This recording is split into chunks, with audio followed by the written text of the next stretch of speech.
Okay, so now we are broadcasting live from Warsaw, Poland at CEESA 2019, and we don't have our guest on yet, but if he's here and is active, Michael from the International School of Georgia was going to join us, and we have our room here in our pre-conference workshop of connected networks and trusted communities here. So we're actually doing a little Twitter chat. At the same time, we're doing a live video, which is just to demonstrate kind of how we can kind of start bringing people together regardless of where they are, and get it going in a way that we don't know where it's going to necessarily lead to, but in a way that we can bring it in. So we have another Michael Sinclair is here. So hi, Michael. And this is just, it's a great example, and one of my favorite ways to communicate with people that aren't in the same space is to use live video. And one of the reasons for this is because I feel it's the purest form of communication that we can have outside of being in the same place together. So with the exception of smell and touch, we really get a pure essence of who that person is. We get to understand if that person's multitasking when they're looking down at their phone as somebody's talking with us. We get to see if somebody's in the background that comes over and has a conversation in our ear while we're actually on, supposed to be having a dedicated conversation with the person that's on the other end. And so, that's why I truly love it, is because it does allow us to really deeply connect on a very quick level with a person in a different country, in a different location, that isn't always possible to bring together into the same room. So that's why I love kind of using video to be able to connect. And it's, one of the most amazing stories that I have from this is, we were on it was not on a Zoom call, it was on a Google Hangout, and we were talking with a guy who runs the technology center in one of the largest slums in Nairobi in Africa. And he was a kid when Cisco actually built the technology center. And instead of leaving there to go pursue something else, he wanted to stay in the village and help teach other kids how to use technology. And so Steve was his name, and we got to connect with Steve. And he's in this little building with his computer. He was so nervous. I remember trying to get him set, we got on early, we got him set up on video. We told him, how the format was going to go. We wanted to know all the questions. We just said, we're just going to have a conversation with you. But in the background, there was this little window, and all of the little kids from the village all were peeking their heads in the window, like waving and everything in the background, because they were so excited about what we were doing, that they had a chance in their little village, in this little slum, to actually share their voice and get their face seen with the world. And it's not about getting your face seen, right? It's about getting your message heard. It's about hearing other people's stories. And one of the things that Steve shared with me was this very pure concept that while I was sitting in my home in North America, in the US, thinking about all that I had and what I had to offer, the only thing Steve wanted was somebody to show him how to edit videos quickly, because TV was a major epidemic in the slums in his village that he lived in. And he felt like if he could create a YouTube video that informed the people in his village about how to prevent TV and the steps to take, coming from his own perspective as a villager, instead of an outside person producing a video in their own words of what they thought they needed to hear, that he could create his own video in his words that he knew they'd understand. But that's all he needed. He needed somebody to help him understand how to do the videos. And what a great thing to be able to, hear that in a way. Think of how many times we get that kind of request, maybe on a Facebook message, right? Or on a LinkedIn request that, somebody wants to sell us something. But how do we know who that person is if we don't get a chance to actually connect with them, see where they're from, see what they want? And that's, I think, one of the reasons why I love doing the live stream videos, because it helps create that kind of space. So Michael says I'm in. Do you see him? I do not see him. Can he chat something? Hello, folks. No, that's Michael Sinclair. I don't see the other Michael. So if the other Michael's in there, We definitely, oh, there's Michael. So I'm going to actually see if I can invite you on air now. Let me go to manage participants. Michael Palmer, panelist. Okay, so Michael Palmer is joining us. Hey, yay. How you doing? We're not hearing you. Let me see. Oh, wait, it might be on my end. I might be doing this and. Okay, we're good. I can hear you. Got it. All right. And we can hear you. It's amazing. But everything works. So say hello to the room. Really nice to see everybody there. I'm going to take my glasses off. Hi, room.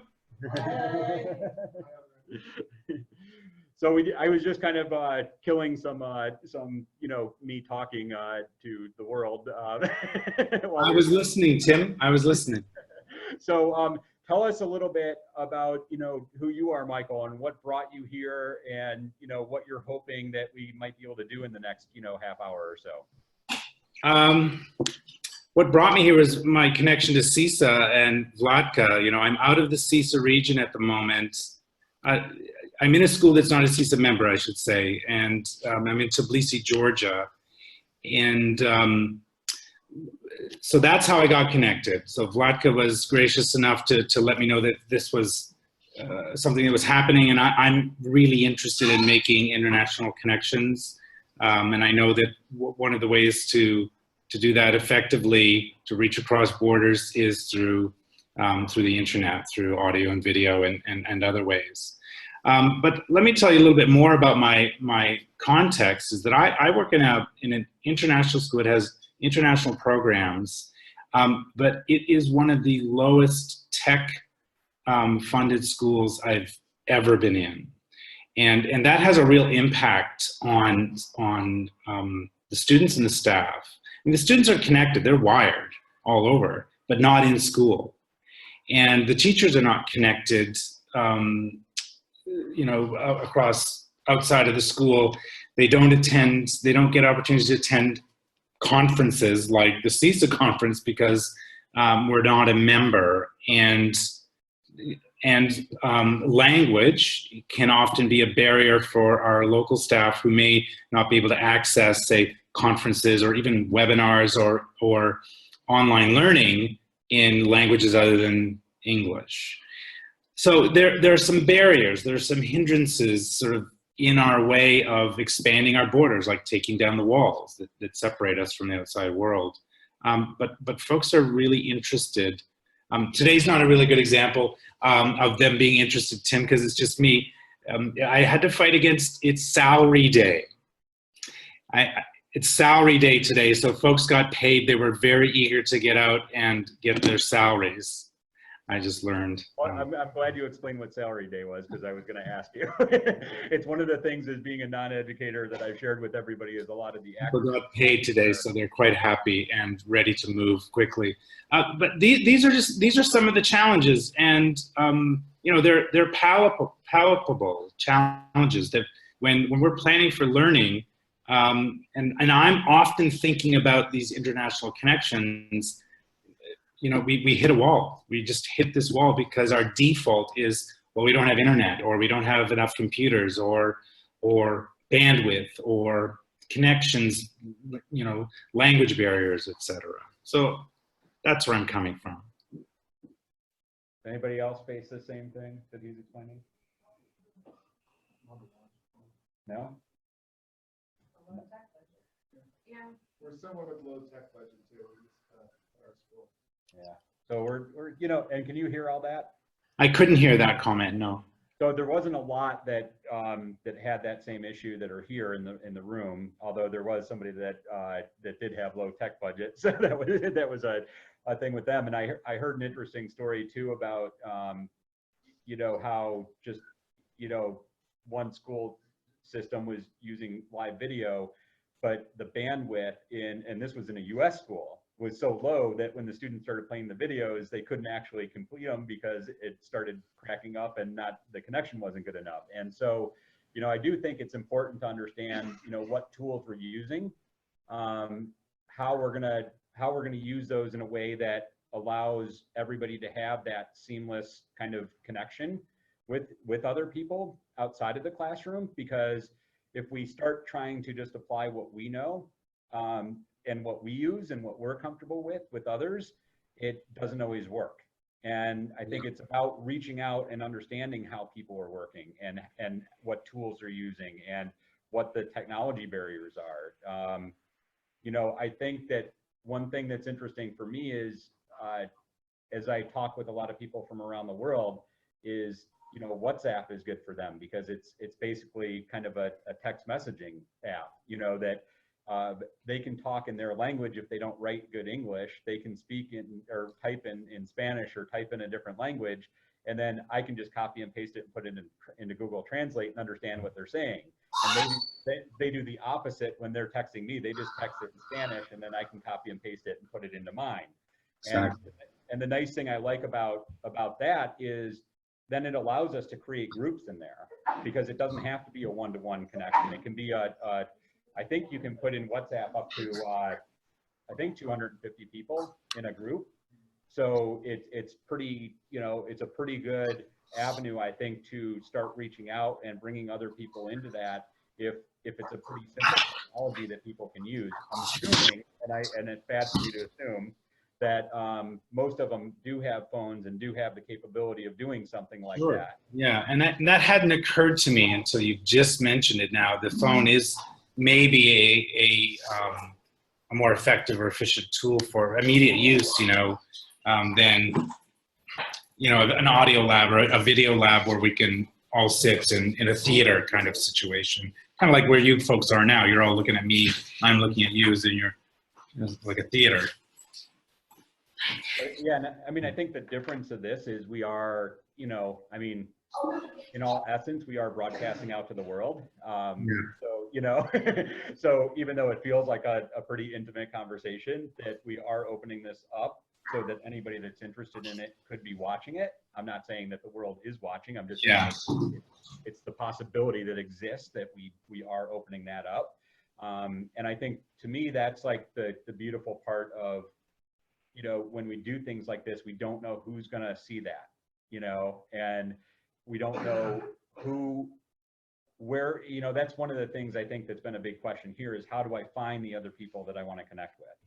And to me, sometimes it's not always about seeking them out.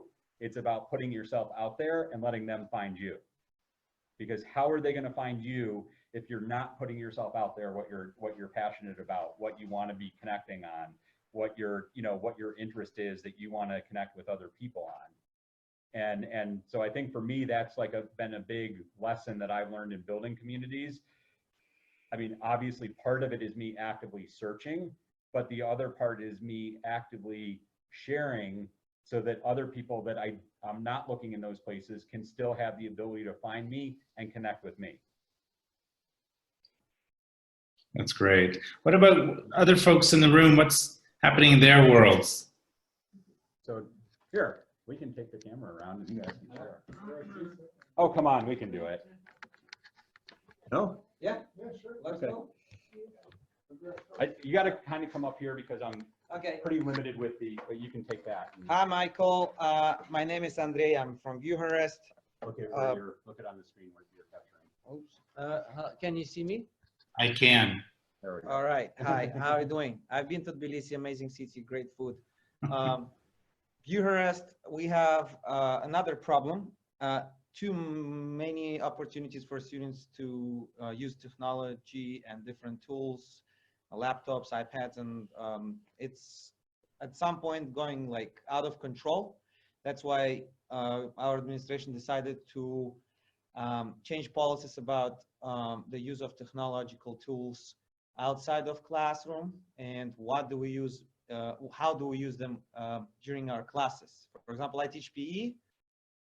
Great tools, amazing opportunities for students to use all the technological devices that we have at school or they have, videotaping their performances and so on. However, it might go like out of control because it's like Pandora box. We may have a toxic, like harmful relationships with technologies, or we may have outstandingly great tool that we might use. So this is kind of a moment where we need to step up as educators, I believe. That's interesting. That's an interesting dilemma. What do you guys think? Do you see me? How do you see me? I do see you. Thank you, Andrea. Yeah. Okay. Why am I getting my hand in there? Because it's. Yeah, I think you're. Oh. He sees me holding camera, but I'm not in the camera. Here. Yeah. Yeah. Okay. No, I just need to find my settings and I can change that. So. I thought I'm talking to a webcam. So how's that working at your school then, Andreas? So we have a policy, like for high school students, they may use their phones or any devices, including laptops, if it's outside of class time, only in special areas at school. Okay. Like lobbies or student lounges, but not everywhere else. For middle school, like lower secondary students, they are not allowed to use any technologies without teacher's permission. So Yeah. that was a dilemma because we didn't know how it's going to work. But at the same time, as I said, we needed control. Otherwise, we face harmful consequences. Yeah. Is there anybody in the room that's using a tool like this to connect your staff, like for PD or? We do Hangouts a lot. You do you? Google Hangouts and Google Community. That's how we chat live with messages. If I'm here and I'm gonna connect with my department, I have just video talk. How did the class go? All good, under control? Did people in yoga class hurt themselves? No, all good. So safe. Quick tool, good, useful. Yeah. Anybody else? We, Come up we closer. have, So yeah. we have, like the Google communities, and we pretty much only have, so the teachers are on it, but it's for non-school related stuff. So it's like, oh, hey, I really need an electrician. Does anybody know one? You know, I went here this weekend and this was really fun. If you have kids, this might be a fun thing to do. That kind of thing. And it's used kind of sporadically. Yeah, some people still do stuff. Yeah, so some use it, some don't, and so it kind of depends, but I like it. I like the flexibility of it, and I like that it's separate from the email.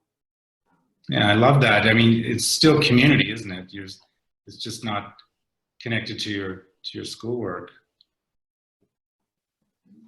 Yeah, as I was listening to you share that, I mean, one of the things in the corporate world that I hear, that's what employers do to create more employee engagement, is social networks within the company, not just to share company information, but to learn about, you know, who needs that electrician, who, you know, whose passion is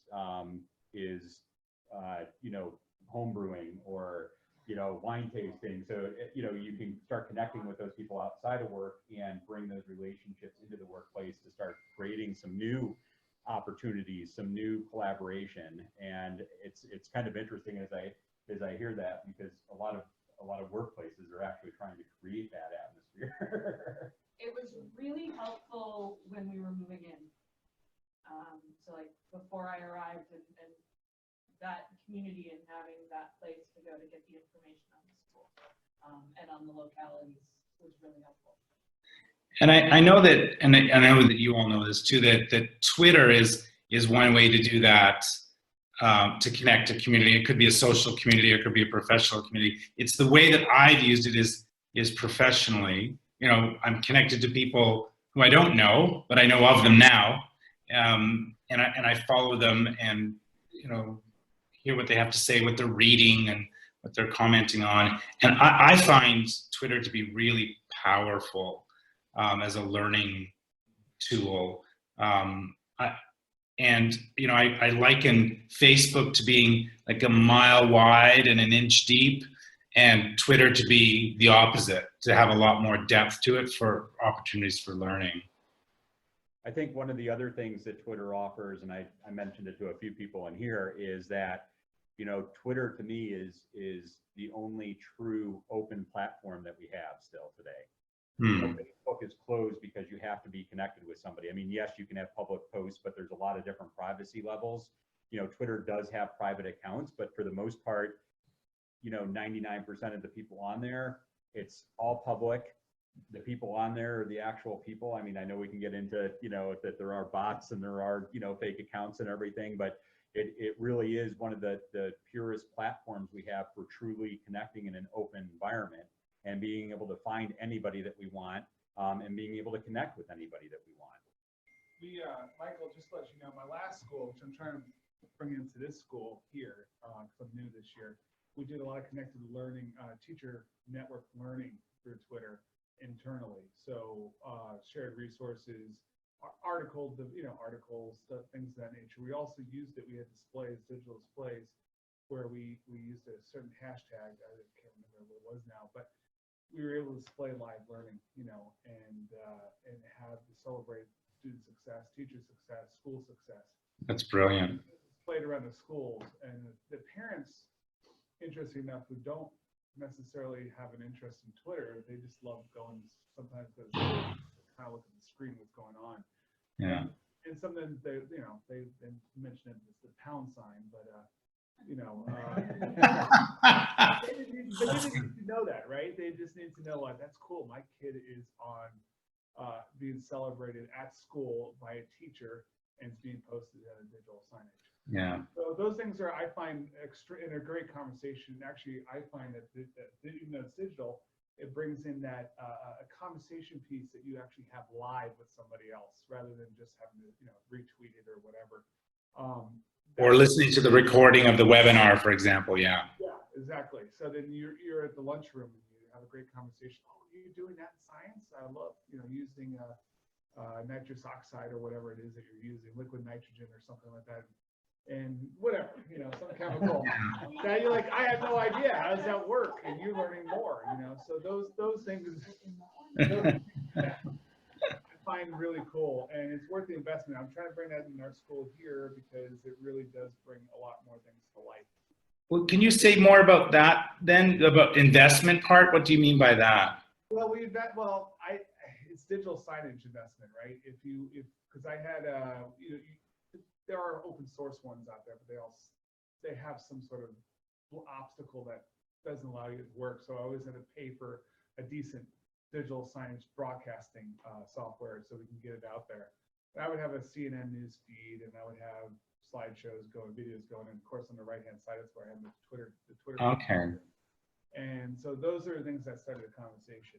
And Yeah. those are the things that got people to really get engaged. Because teachers now, instead of just having a phone to do whatever, they want to participate. Like, hey, Johnny's doing this, or you know, or we had fun at the athletic event this weekend, and pictures of that, and videos of going, you know, experiments in science class. So those type of things, and then we have parents subscribe to it as well. So they, as Tim said here, you know, Twitter being what it is open source. You're right. It's probably one of the last true open source kind of network platforms out there. Mm-hmm. Use, and then you can get really in depth with the hashtag and into those areas as well. So I'm doing that next week. Meeting next week with our director of teaching and learning, and then we're hopefully start filtering that into this school. I love that. It's a very, to me, a very proven. It's not hard to do. No. It's a pound sign. You know, it's Yeah. Yeah. And that you've done it internally, like you're saying, is that's happening on site. That's a really nice maybe baby step into looking further. Well, even the teachers that are really into Twitter, who know how to go further with it, they connect with other schools, and then, you know, you get tweets are out there at other schools, you know, like school. So it's like it's that other part of that connected network that expands beyond just your own internal system. Dan, Yeah, you mentioned like student names and photos. Aren't there privacy issues then? that was Africa. Just gonna ask that. Yeah, no, I mean, I don't know, Georgia, we're part of the, you know, European Union here with the GDPR regulations, so those are a little bit trickier, but you know, you gotta deal with less names, identifiable information. No personal information. No personal information. Without consent. Yeah, without consent. I don't know, Georgia, I don't know if you're following some schools, a lot of schools in nationally now are. Not in the GPDR, no, not yet, anyway. But having said that, I mean, it is a concern. Child protection, of course, is a concern, and I just wonder, because I don't know very much about it, if there's other schools that are, like Andreas was saying, you know, kind of limiting or repurposing kind of the bring your own device policy or process in your school. Yeah. We, generally speaking, a lot of international schools will allow you to have a laptop or and a second device for a student. I guess that what you're doing in Bucharest is a second device, any device. When I was actually at his school a long time ago, we had a 2-device policy. They had the primary device and then they had the secondary device. Yeah. Still that way, okay. So. Yeah, the school you and I are at, it's something similar. The middle school has to put their phone in a pocket. And then if the teacher says, so in the design classroom, they're always taking pictures of what they're doing. Pretty much, yeah, you can have your phone and take pictures, just don't be on it for anything else. Right. The different classrooms are stricter than others, but technically they're not supposed to have it out in the MYB. They collect them here when the kids walk in the morning. Somebody's holding a box and they hand them back at the end of the day. But and then we just realized that's the upper school. I'm in the elementary school. That some kids have 2 devices. They're just handing the one in. Michael, this is Sylvia Gilpatrick, and I'm actually working on GDPR for CEESA, and many schools, and certainly all the schools in CEESA and then across Europe and other places as well, some non-European schools, they're all implementing really pretty good GDPR programs, and what you're discussing right now is always a part of the decision-making. You know, how to handle devices, bring your own devices, what you can put on, who can put things on. It's pretty extensive. Yeah. Or can be. No, it is. It is. Yeah. It's a barrier too. Like it is a bit of a barrier to be honest, but it's like, you know, the best way to take a picture of the kids is still at the back, you know. Mm-hmm. Yeah. But it's like it's also something that a lot of our parents are probably not necessarily, because it just depends what country you're from. When I worked in Germany, parents were definitely a lot more concerned about privacy than anywhere else. Latvia doesn't seem to be, the parents don't seem to be that, you know, but you have to still follow the rules, right? So those things I find a bit tricky. Acro is a lot easier. What's really kind of really heartening about how things are now is that many schools have really worked it out in terms of photos and yearbooks and taking pictures. And it hasn't necessarily spread throughout the school to all the teachers, but schools know pretty much what they need to do. And now it's a matter of awareness and getting it out, communicating. And what about, I don't know, maybe we're digressing here from Tim's work, but it is an interesting topic that, because it's new, how schools in the CEESA region, because you just had a 2-day pre-conference on it, right? Are there new policies that are sort of school-based that are being developed? Or, you know, I'm thinking, I was in Ukraine for a number of years, and I've left there now, but I'm just wondering how that country might be formulating policy that would impact an international school. I mean, you're in international schools. Do you just do that kind of work independently, regardless of what's happening or not happening at the government level? No, I'm gonna say no. We don't. It's actually an awful lot of coordination and cooperation, because everybody kind of needs to do the same thing. I mean, they could do it differently. Yeah. The same. So, but I'm also going to say this topic is something that definitely you can digress. So I'm going to turn it back over. Okay. But I'll tell you what, you and I, for community or connection, you and I can talk if you like. Great. Thanks, Sylvia. Appreciate that. Yeah, so what else do you have? What other questions? So it's Michael gets the floor for questions today, is it? That's Well, we're bringing you all the way from Georgia and into yeah. So it's a bit of a, I don't know. And like, as I said, I was in Ukraine for a number of years, and we were all, the teachers and the administrators and the school board and director, we were all aware of the need to kind of be aware of device use and child protection. And here it's brand new. Absolutely. The other day we were having a conversation and someone said, it's coming, it's coming. This concern about data privacy and sharing images and bullying online, it's coming. And it's not still coming. It's very much here. But there's not a level of awareness, or it's not part of the conversation. And I don't know why. I don't know why that is. Is it, if it's cultural or it's historical, or my generation of folks just they're not fully aware of what the young people are doing, or there's more liberal thought to it. Let's not worry about what the young people are doing. Let's not worry about what they're doing with it.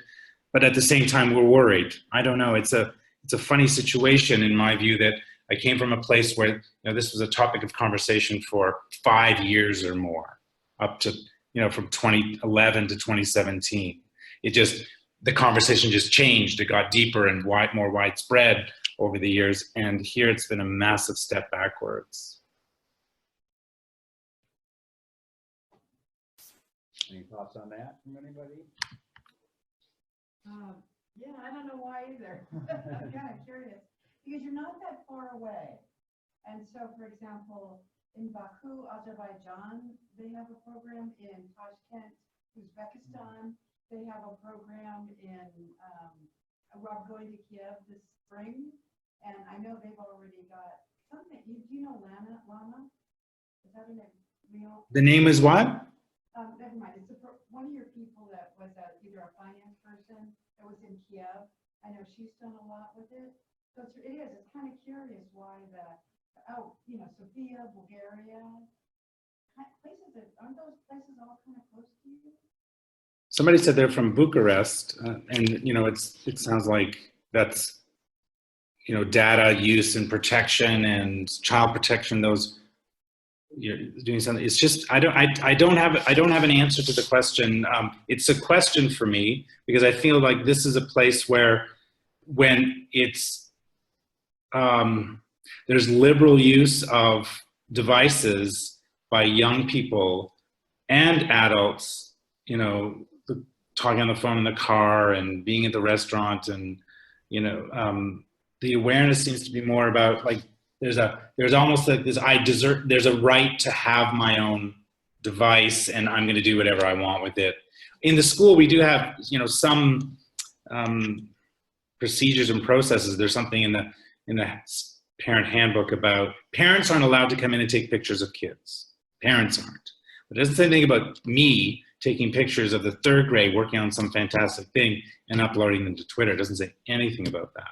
It doesn't say anything about kids taking pictures of other kids and doing what they want with them.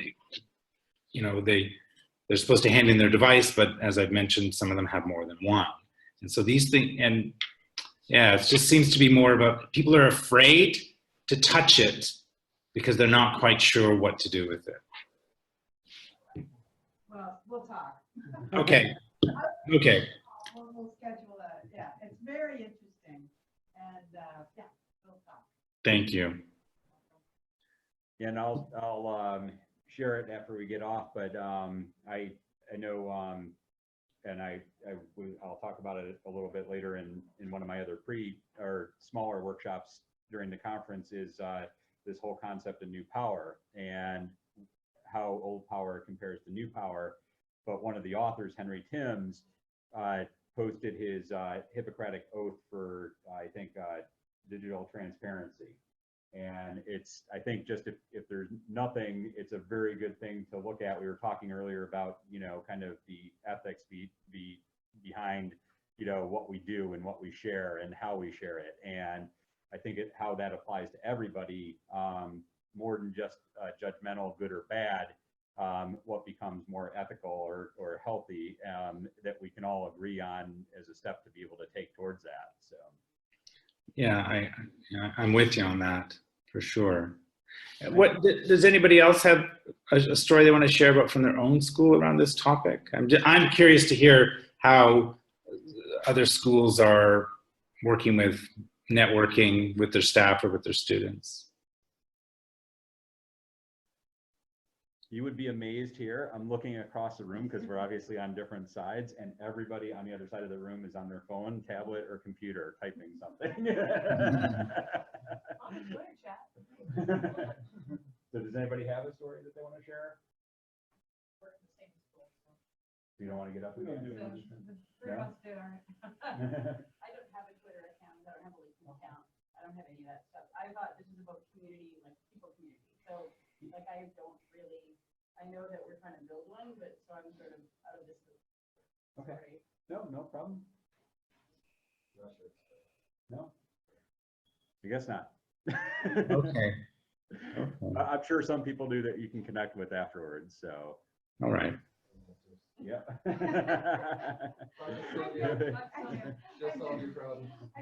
have all the answers, but I have a surprising number of answers. Always no. I mean, our school also does a Facebook page. It's a closed community. I'm not for it, but that's what the school has. But they display some things, you know, on bowling nights and pictures of kids, you know, things of that nature. But it's all, you know, it's closed community. So it's a bit safer than being out there. Having a fan page. Yeah. I find Facebook a little bit old school, I guess. I know. Yeah. Isn't that Yeah. weird saying that today? I know, it feels weird saying that.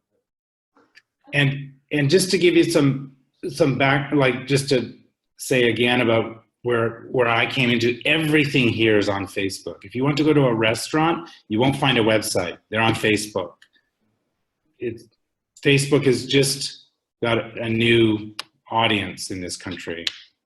Yeah, and I mean, I can share this from a lot of experience that I've had. Even though you think you're on a closed network, there's this thing as screenshotting, which especially the youth know how to use that because that's what they do with Snapchat and stuff that used to go away all the time. So just because you think you're having a private conversation, don't ever think that might not get out to the world in a public format. Right. So. Yeah, That was something to learn.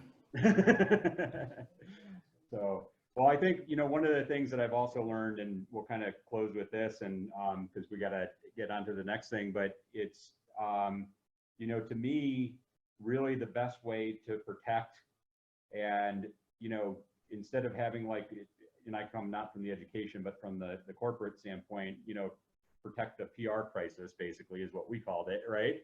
Mm-hmm. When something goes bad, how do you protect that? And, you know, and companies have departments that are set up to handle this and procedures and policies to set up. But what I've learned is the best defense to any PR crisis that you have is a community that you've already built that's passionate about what you're doing. Because they come to your defense before you can even pull all your attorneys and publicists and executive teams together to craft a message that you want to share. They're already there for you. They're already standing behind you and sharing what they know to be the truth, not what somebody is saying that might be false or in a different light from what you share. So it's kind of a, you know, I always say that a community is your best offense to, you know, to not needing a crisis response team, you know? Yeah, I would agree. Well, great. Well, it was nice getting to meet Sorry you. that I couldn't get more people involved. You know, this was just not the day, I guess, that folks were ready. Well, you know what? It's all about just, you know, I'm a big believer in it's not how many show up, it's who shows up. And that's what matters. And Thanks everyone for showing up. Appreciate it. If we can get one person that can learn something, to take something away with it, if we can build one connection from there to help you guys build something that you wanted to create and work together on it, that's what it's all about. It's taking these little, you know, planting these seeds and letting them and nurturing them to see how they grow. Is everybody on the Twitter and the hashtag CEESA 2019 community then right now? Everybody that's on Twitter. Everybody's on Twitter. Okay, good. So looking to follow some new people after this afternoon. Well, sounds good. Well, thank you so much. Thank you, folks. It was really a privilege for me to be part of the CEESA conference. I miss it a lot. Bye. Take care. I'm not- Bye.